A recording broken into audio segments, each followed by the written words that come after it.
Will you say yes to prayer? In order to say yes, we often have to say no.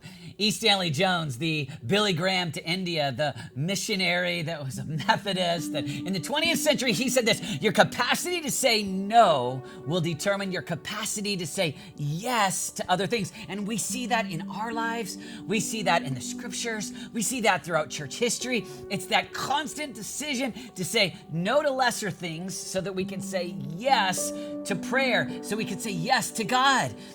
I think it's a dramatic story, the yes that Rachel Saint gave, because she gave an original no. Rachel Saint, 18 years old, grew up in a poor family, and she went on a trip with a lady of great means and wealth to Europe.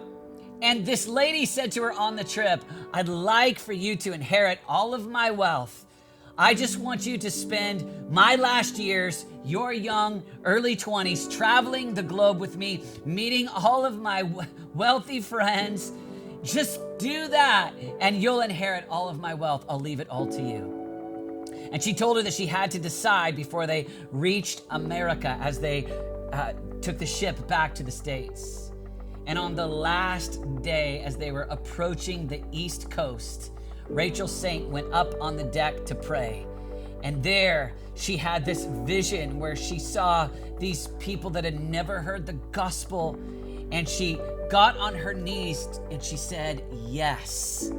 It's a famous moment because in order to say yes to reach these people, she had to say no to this life of wealth that was being offered to her. But that yes led Rachel Saint to spend her entire life reaching people in Ecuador.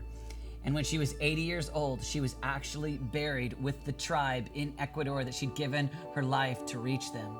And every time that there's a big yes for God, it means that we're saying no to something else. And I want to invite you in your prayer life to say yes to prayer and say no to other things. It's always a no in order to get a big yes.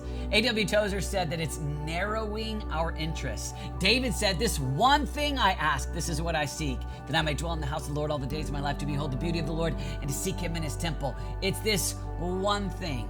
There's the temptation to give ourselves to so many things, but in narrowing our interests, saying no to other things, it gives us the opportunity to say yes to the one thing that matters.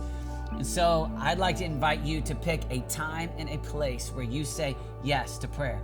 That means you're going to have to say no to some other great options, some other good things, but not the best thing. And the best thing is the one thing of being with God.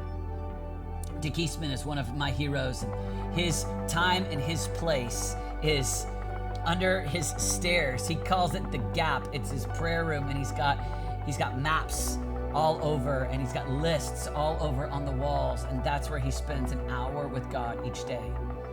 I have another friend that he spends time alone with God every day at McDonald's. He gets up early, he's the first one there, and he goes to McDonald's every day for years and years, and that's his time and his place to be with God.